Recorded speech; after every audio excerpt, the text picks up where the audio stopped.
Hey everyone, welcome in. Today I am starting a filming location video on a classic film from the 80s. This film was made in 1982. This is the film that taught us a little life lesson about sometimes in life you just gotta say, what the freak. Well, it was a different word than that, but you know what I'm talking about. Yes, I'm talking about Risky Business, starring Tom Cruise, who was only 20 years old at the time the film was made.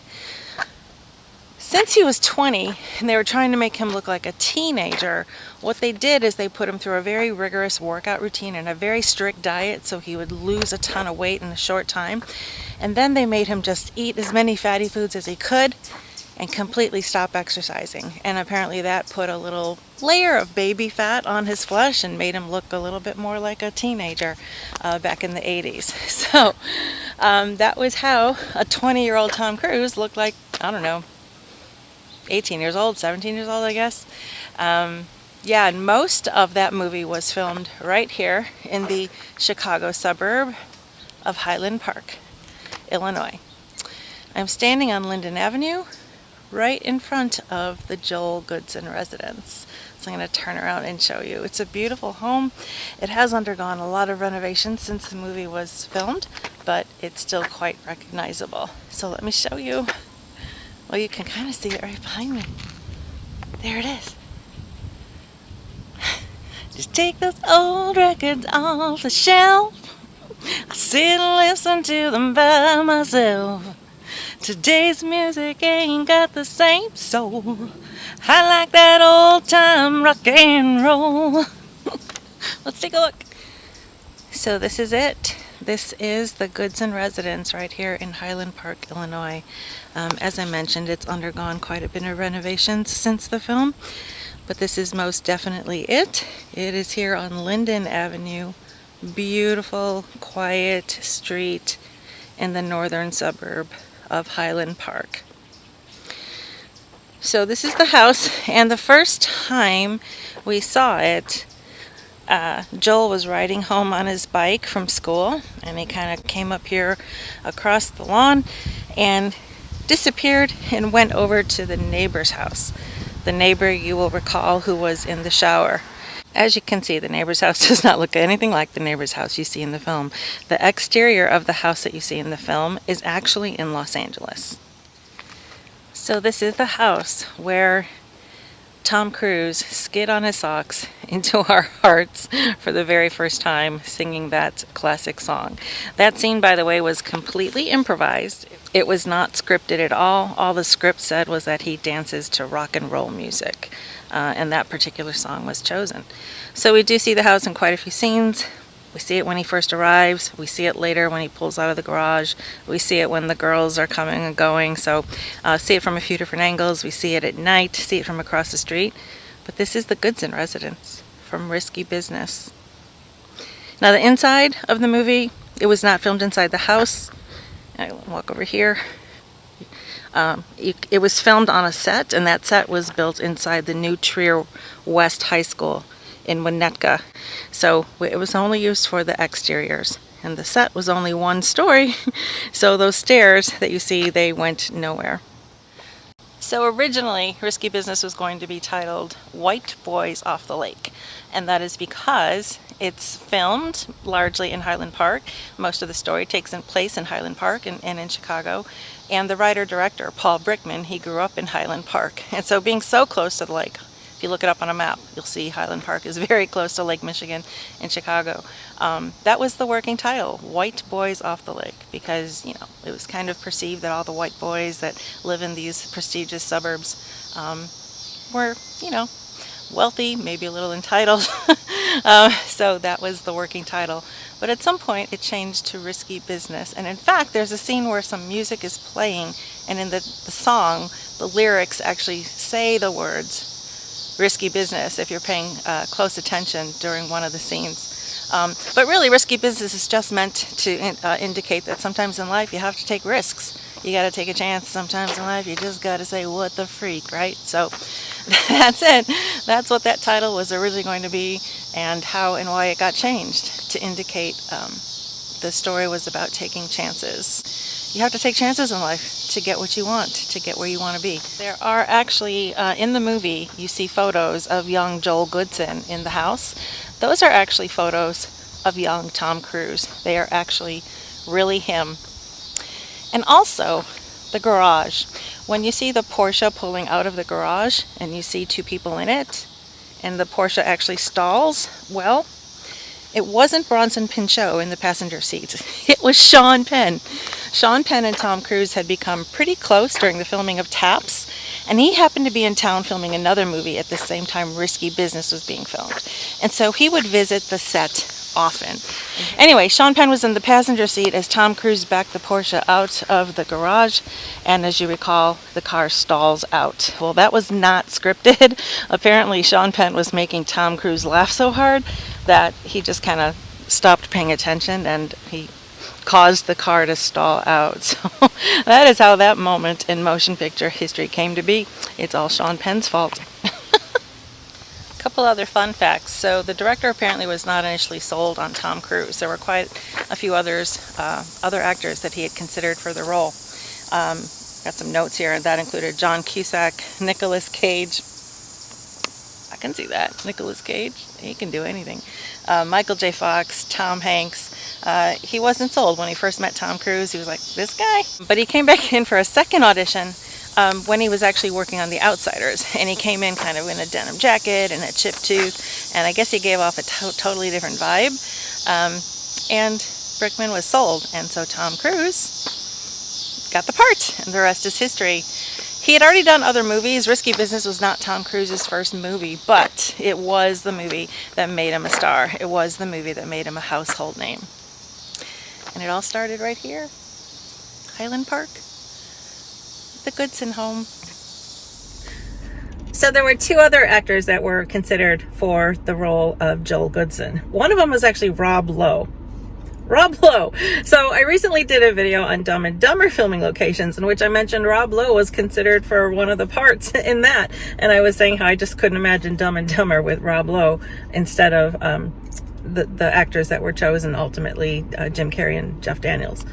So anyway, Rob Lowe was offered the part, turned it down, but who they really wanted was Timothy Hutton. Timothy Hutton was their first choice, but he turned it down because he had already done a movie about a white boy growing up in the affluent northern suburbs of Chicago. That movie was Ordinary People, and he didn't really want to do the same thing again. And so we ended up with Tom Cruise. It was kind of funny. A lot of, what we would consider big time names now were considered for the part, and for whatever reason, they turned it down, and we ended up with Tom Cruise, and it made him a star. Okay, so I'm sitting right in front of Joel Goodsen's house, and I'm gonna go a short distance up, and I'm gonna show you another famous house from another famous 80s movies that is right here in Highland Park.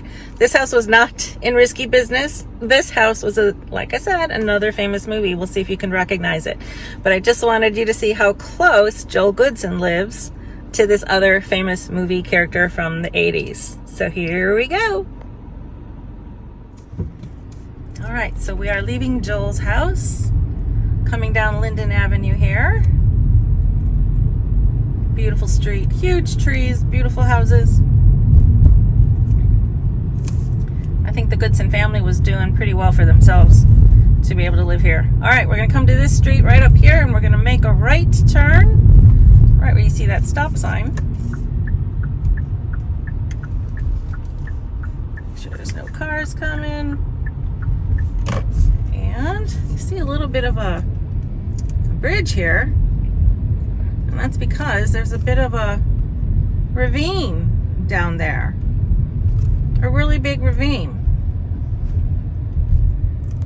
And we can get out and take a look at it, but maybe that ravine is giving you a hint about what famous movie house this is, just down the road from Joel Goodsen's house.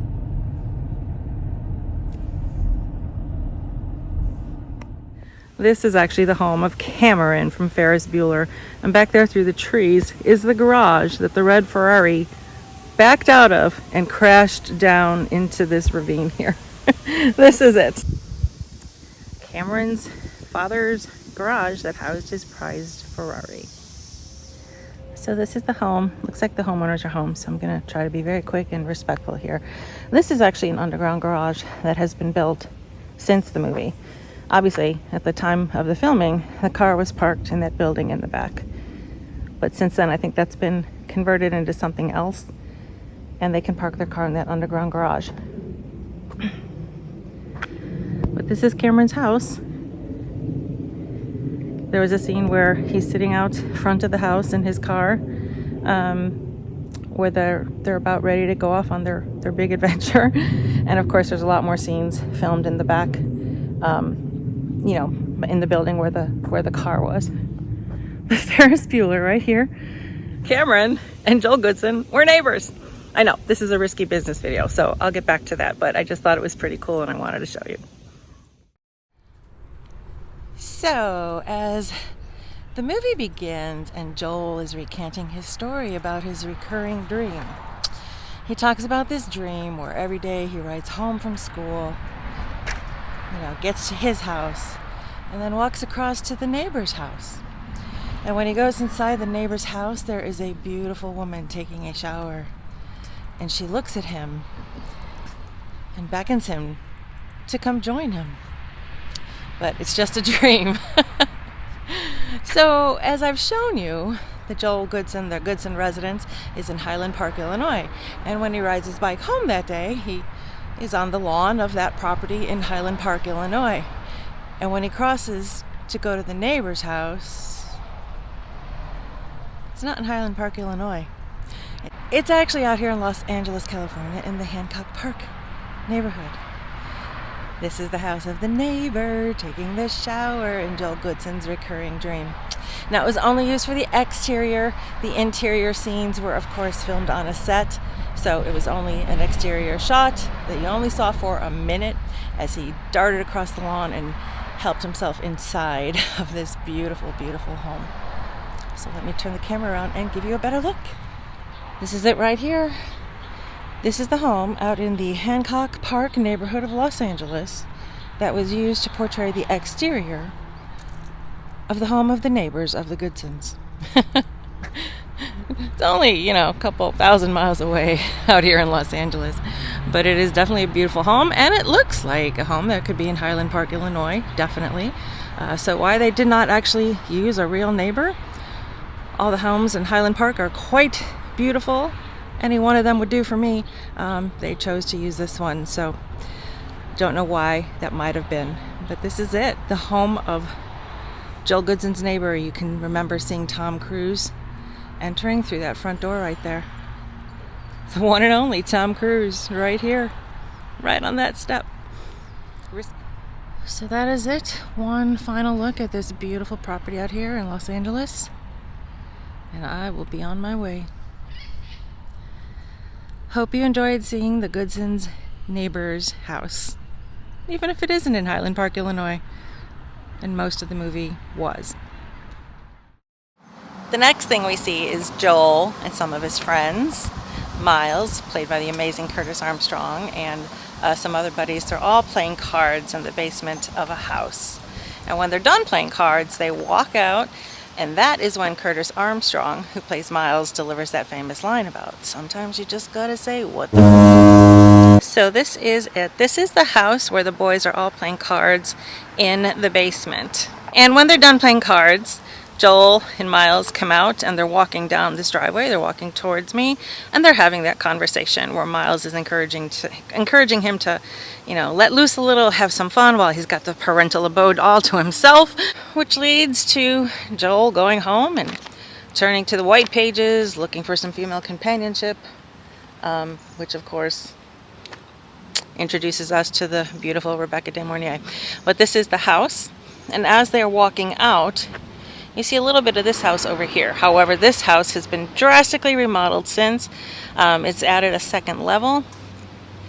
You do kind of see a little bit of like an iron railing in the front, but as you can see, that is now gone. As they walk down the driveway, Tom Cruise is standing, you know, right about there. And Curtis Armstrong, Miles, is in the street here, or close to it, the other guys are in a car, or leaning on a car there waiting for him. And Miles kind of waves goodbye to Joel there. And I thought you see that house in the background behind him. Now, many of the houses in this neighborhood have undergone some type of renovation since that time. When Miles walks down the driveway and turns around, I believed he was standing in front of this house, but it does look different. The shape of the house is the same and the roof line is the same, but if that red house was in fact the house behind him, then some of the red brick would have been replaced with siding, the front windows would have been replaced, the sidewalk that went through the middle of the front grass is gone, which made no sense anyway because there was no front door over there on that side of the house, and what was a window on the right is now a door. Everything else seemed to line up, including that tree in the front yard. Now, another reliable filming location website indicates it was actually the house that was 2 houses to the left, which has since been demolished and a new 2-story house has been built in its place. That didn't quite make sense to me since it's 2 doors down, and when Miles walks down the driveway and turns around, well, it seems like you'd be seeing the house directly across the street. Also, when you look at that, the house next to the house he's standing in front of has a chimney on the side and a door on the side, which this house right here has. However, the house to the left of the new 2-story house doesn't. So I'm really not sure. None of the houses look exactly the same as they did in the movie. I would have thought it was the house directly across the street from where they were playing cards, but again, that website that says it was here, it's a very reliable website. So instead of walking down this driveway and turning around, they would have moved the film crew 2 houses over, if that's what happened. That scene, playing cards, that was the first scene that they shot. Was not shot inside the house, of course. The house was just used for exteriors. So it was the first scene that they shot. It was completely improvised. They were there smoking those cigars. The director or somebody in production was standing off to the side blowing in additional smoke. And all week long, they just improvised. And everything that you see in that scene was ultimately improvised. Apparently, during the filming of that, Bronson Pinchot said some things to Tom Cruise that he didn't like. I think already Bronson Pinchot was not a fan of Tom Cruise. Kind of set their relationship off on a rocky course. So it was at this house that Miles talked Joel into seeking out a lady of the evening. And of course, the first one he picks, that doesn't go quite as planned. But that person tells him, I know what you want. Call this number. This is what all the white boys want. And then we meet Lana, played by Rebecca De Mornay. At the end of their evening together, she asks him for $300, which in today's economy would be about the equivalent of about $1,000, maybe not quite, but right around $1,000. So he didn't have $300 because he's a high school kid, and he told her that he would have to, go get it out of the bank. He had a bond or something. So he takes off, and she decides to take the family's treasured egg as collateral. But it all starts right here. I think it's pretty cool. So the other thing I already mentioned, Bronson Pinchot did not really care for Tom too much. One of the things that apparently he was in the practice of doing for whatever reason was calling the actors by their character's name instead of their real name, and Bronson didn't much care for that.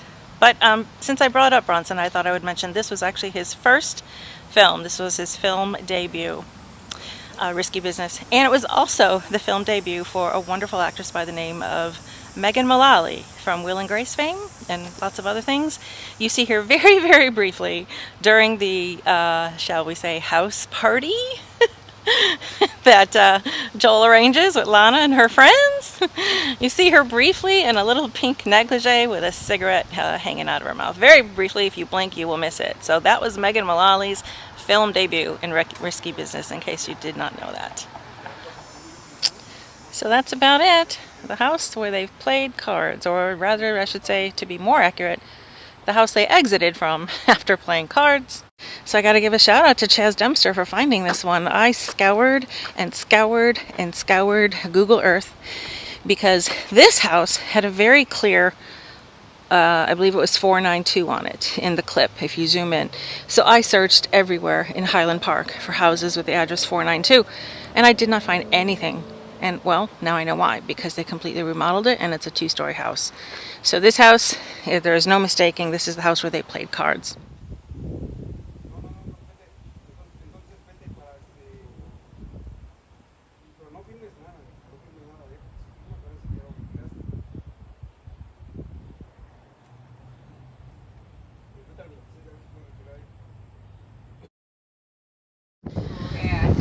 stop on our tour here is right here at 481 Roger Williams Avenue in Highland Park.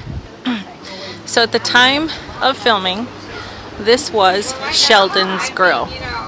Sheldon's Grill, this is where they had that scene where they were eating their lunch or their meal, and they were all talking about their future, and Joel asked, well, don't we want to do something that matters, or do we just want to make money? So this was a restaurant at the time. It was owned by Mr. Sheldon, who passed away, and eventually it became a nut store. Last time I was in town, this was a nut store. And now it's something new. So we're going to go in and check it out. All right, so right now we are standing inside what today is Scoops ice cream. And it looks really, really yummy. I'm going to probably have to have something before I go. But at the time Risky Business was filmed, this was Sheldon's Grill. So this was a restaurant, if you can imagine. This big counter probably was not here then. This was all tables, and the kids were sitting around a table talking about life, eating their hamburgers. And that's when Joel asked, don't we want to like accomplish something with our lives? Don't we want to do something, or do we just want to make money?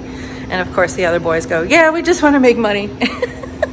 So this is where it happened. Obviously it looks much different now. After, I believe, Mr. Sheldon passed away, right? Yeah, it was sold, and the last time I came through town, it was Sally's Nuts, and I guess they've closed, and now it's Scoops. So I'm gonna enjoy trying some of that.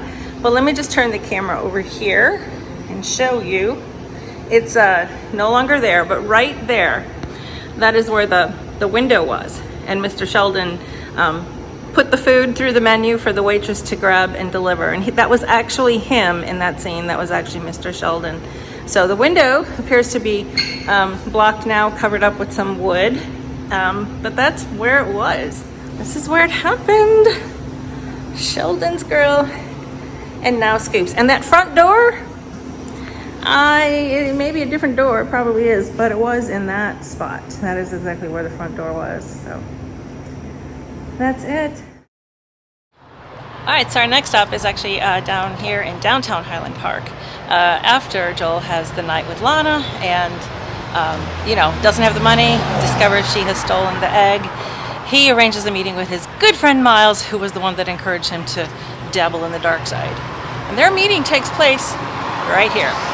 Let me show you. Okay, right here we have 1815 St. John Street in downtown Highland Park. At the time the movie was filmed, this was a record store. So Joel and Miles were inside perusing the selection. We got to see a pretty good assortment of albums there. And then they walked out that door and walked this way, come over here, and they kind of paused right about here. Miles was sort of leaning up against the glass, and that's where he said, that egg is worth a lot more than $300. I intend to go get it back. Will you help me? Will you come with me? And he's like, no, I got a trigonometry exam I got to study for. And Joel says, well, you were the one that encouraged me to go to the dark side. What about all that? Did you mean that, or is that just all BS? To which Miles responds, that was just BS, Joel. I really didn't think you'd go through with it. Didn't think you'd listen to me. And so poor Joel is off to figure this out on his own. But that all took place right here on St. John's in downtown Highland Park, Illinois. These two storefronts. So just down there were those storefronts that we were just looking at. And then we're just going to swing the camera around and show you something else. A little bit later, Joel is talking to his friends. And he decides he has to go see Lana. He just got to go see her and figure these things out. And he steals, or borrows, I should say, one of their bicycles. And he goes off riding on his bicycle. And we actually see him. I'm at the wrong angle, but he actually rides the bike right up here, comes up to Central Avenue here, and makes a right. And we see that building in the background. I'm going to go across the street so you can see it better. So yeah, it's an entirely different scene. They're not connected, but they just happen to be filmed really, really close to each other. Back there we could see Larry's barbershop, and that's where the record store was that I just showed you. Okay, so he comes riding his bike up here, and then he comes up to this corner, which is Central, and he hangs a right and goes off, and we do see that building in the background. So that is the location of Joel's bike scene. Right here, kind of. There he goes. There goes Joel. He's going the wrong way though. Joel! Lana's not that way. She's the other way.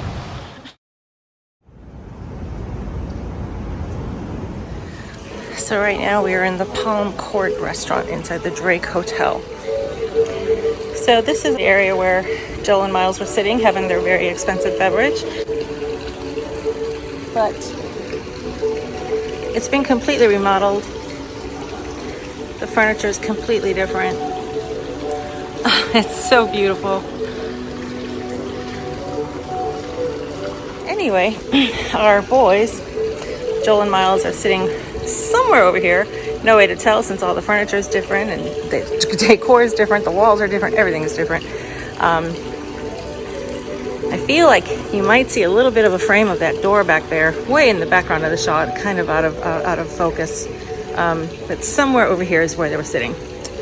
And another reason we're sure of that is because if I turn the camera around, now there's table and chairs in the way, but right over there, there's the stairs to the hotel, and they're watching for Lana.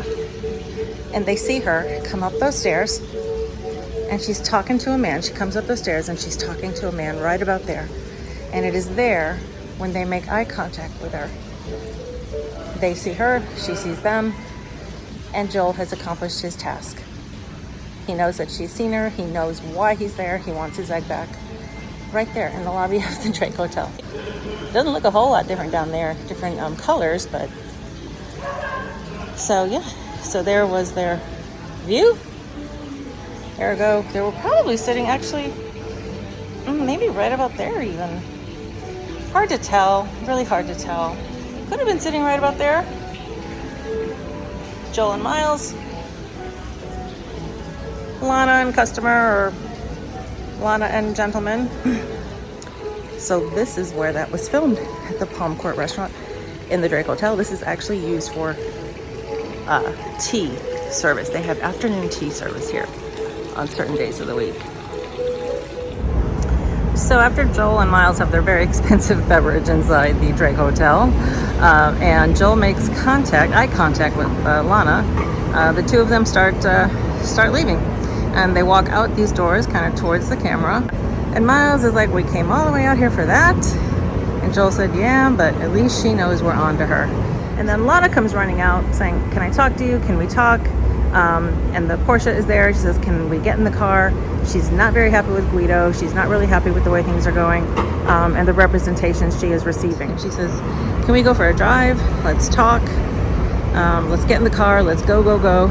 And then a moment later, Guido comes running out and he's banging on the door. He has a gun in his hand. He's very upset that Lana is taking off. So that is when the chase scene begins. And Joel, Miles, and Lana went off on the ride of their life.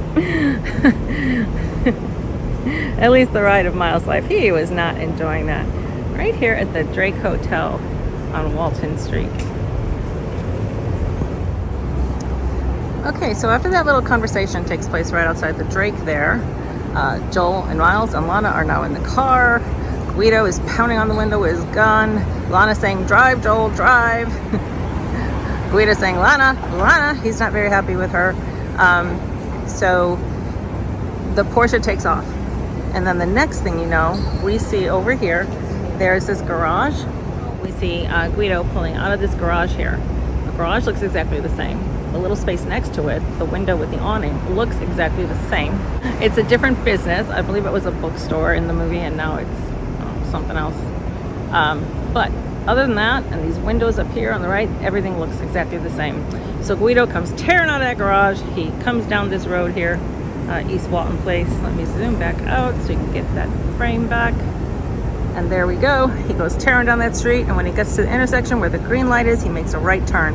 And he is right behind, Joel and everybody in the Porsche. Now, the next thing we know, both vehicles, first the Porsche and then Guido right behind, go under a tunnel. And that is where Michigan Avenue intersects with Lakeshore Drive. So they go under a tunnel because to get onto Lakeshore Drive off of Michigan Avenue, you have to go under a little tunnel. So I'll be showing you that as well. But this is where that all happens, and like nothing has changed. Nothing has changed. I see that business has changed, you know, hands. But the Drake looks the same. That parking garage looks the same. The building, you kind of see that building back there in the background. That looks the same. So this is it right here. Risky business. All right, the next location is a very busy intersection, so I need to talk fast. Right there, that ramp right there. So after Joel pulls away from the Drake and Guido starts following him, that is the ramp that first Joel goes down and Guido is right behind him. That is the ramp. This is Michigan Avenue right here. And this is where Michigan Avenue turns into Lakeshore Drive. So Joel goes down that ramp and Guido is in hot pursuit right behind him as they head onto Lakeshore Drive. Can't really get much of a different angle. I mean, that is pretty much it. Lots of activity tonight on Michigan Avenue. Ambulances, tow trucks. The hot time in the city tonight. I could just see it. I could just see the Porsche with Guido right behind him going into that tunnel at this intersection. So just for fun, I thought it'd be cool to show you this overpass here from Risky Business from another angle. So right there is that intersection. That is Michigan Avenue right there. Where that gray car just went, that's Michigan Avenue. And when they were coming the chase scene, they came this way, down this ramp here, and under this overpass. Oops, don't want to get people in my shot. And that was where you can see Michigan Avenue turns into Lakeshore Drive. You can see the lake just beyond. You can see all those cars driving on Lakeshore Drive. So cool. I don't know. I just love being at these spots. I really do. So much fun. And there's the Drake. There's, you know, the hotel where Lana was meeting with a customer in the lobby. So you could see it really was geographically correct. They met at the Drake. They had the conversation outside. The chase started there on East Walton Place. Turned right on Michigan and came down here. Here's that tunnel.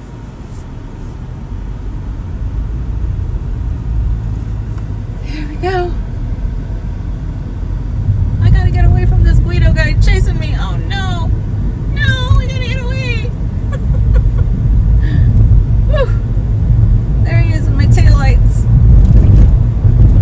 His taillights in my rear view mirror. Oh my goodness. That would have been the path. Oh, it is a hot and windy day out here today. So we have one more spot to show you from the chase sequence. And it's cool because it actually kind of is something they would pass by on their way from downtown Chicago to Highland Park. Can you see it? Do you recognize it? It's called the Baha'i Temple. I hope I pronounced it right. And it is in Wilmette, Illinois, which is another North Shore suburb. Very close to the lake. In fact, in the parking lot for the temple, there's a sign that says no beach parking. So I'm thinking we're really, really close. But let me turn. Oh my gosh. I feel like I see boats right over there.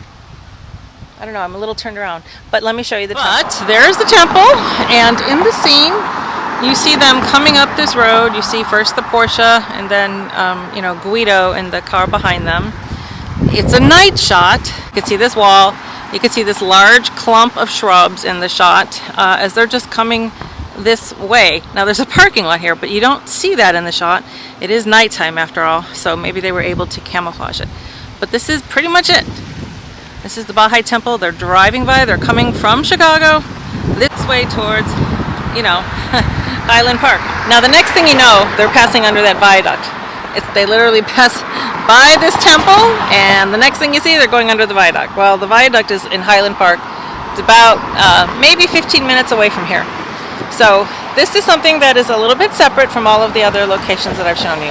And as I said, it is something they would go through. I mean, depending on the route they take, from Chicago to Highland Park. So in that sense, it is accurate, and it is beautiful. Well, and looky here, I was right. I thought I saw some boats. This is Wilmette Harbor, right across the street from the Baha'i Temple. So a lot of people have their boats docked here to take out on Lake Michigan. Have a good time. So here is the harbor. And there is the temple behind those trees. That's how close it is. Private parking by decal only. So you have to pay money to park your boat in one of these harbors in Chicago. It is not for the faint of heart. No, not too much else to say about that one. It's just something you see very quickly as they drive by and they're coming up this road, and you see their headlights. Beautiful building, great landmark. Really glad they included it in the film. Baha'i Temple, Wilmette, Illinois.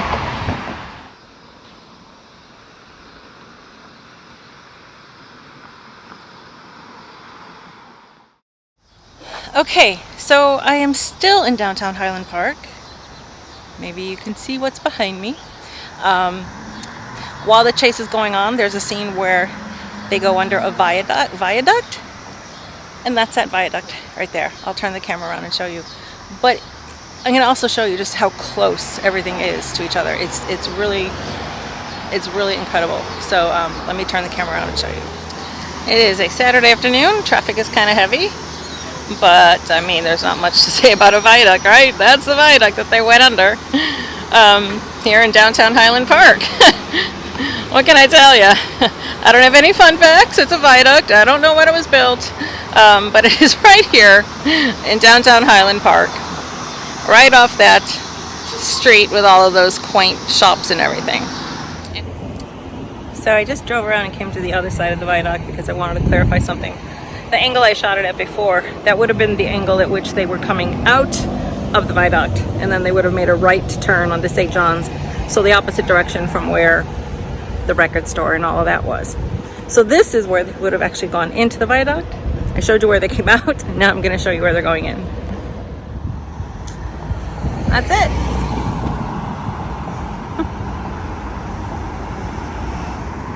Once again, there's not much you can say about a viaduct, right?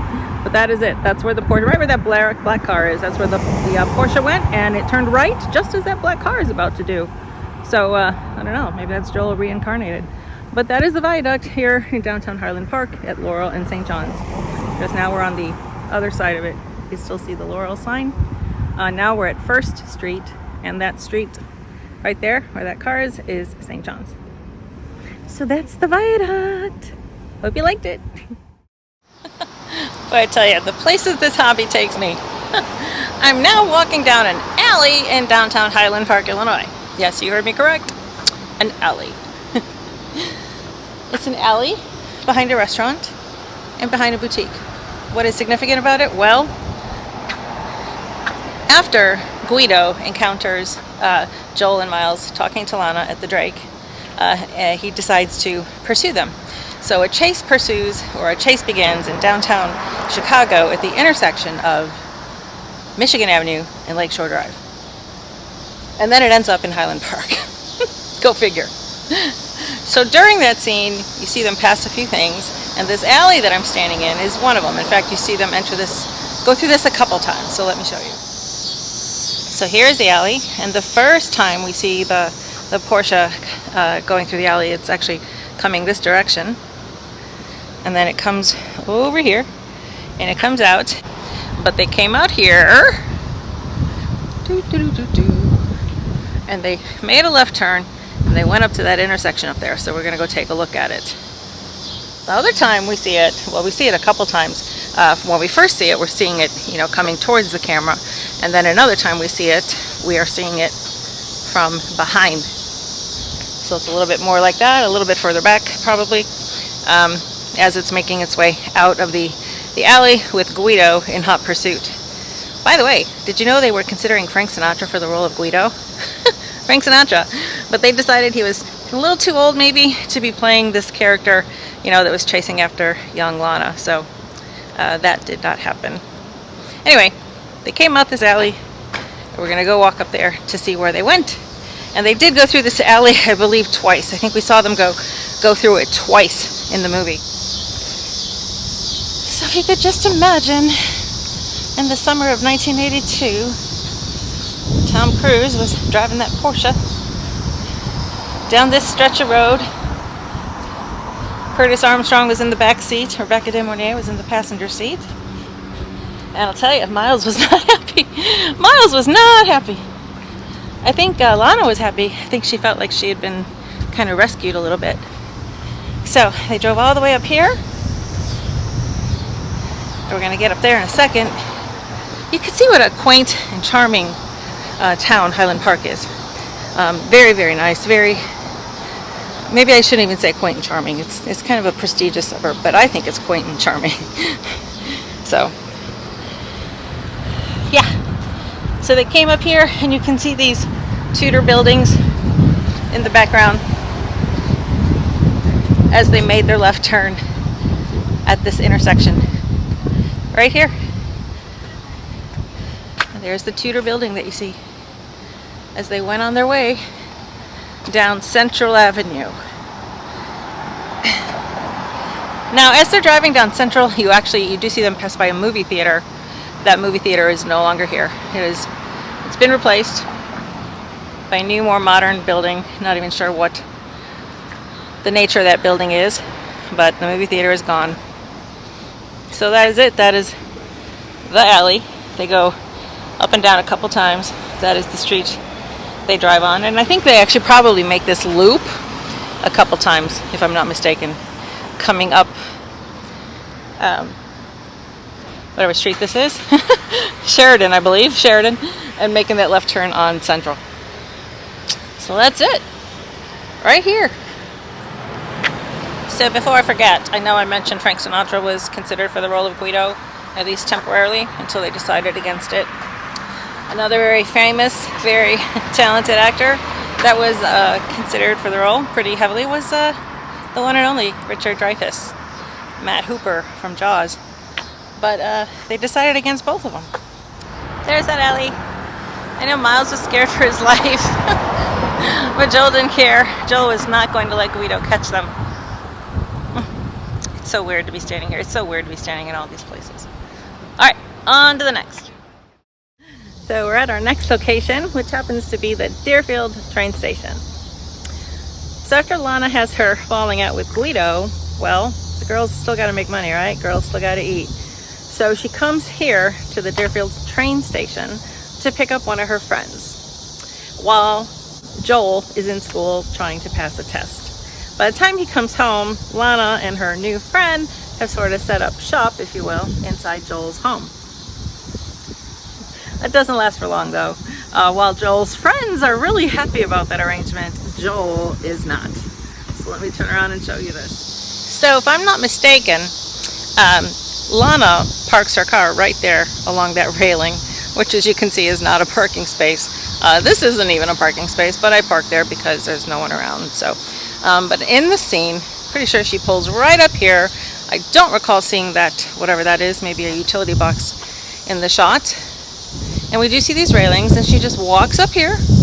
We'll go follow her footsteps on her way to pick up a friend. And this is it. She just starts making her, I'll zoom in a little bit so you can see a little better. There we go. She just starts walking down this walkway here, waiting for the train that will carry her friend, her co-worker, almost, if we should say. So this is where, and she kept walking, and she was holding, she had like a pretty blue dress, and she was holding onto her hat because it was a little windy, just like it is today, and she just kept walking. And now I don't believe we saw the train arrive, but next thing we know, Lana and her friend have set up shop at Joel's house.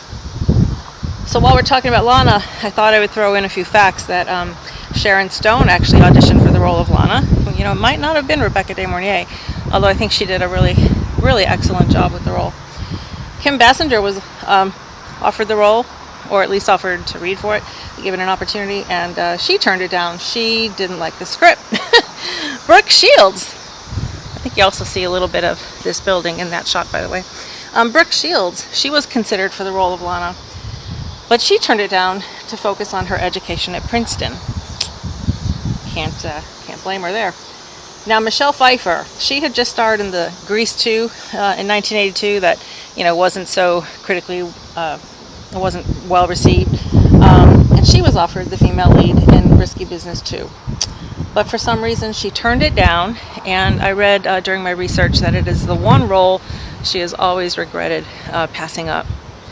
So, lots of great female talent was considered for the role, but Rebecca de Mornay was the one to win the role. And that's not the only thing she won. During filming, she won the heart of Tom Cruise. The two of them started a relationship, an affair you might say, since she was involved with another actor she had met while filming another movie, who would periodically visit the set of Risky Business. So that was a little awkward.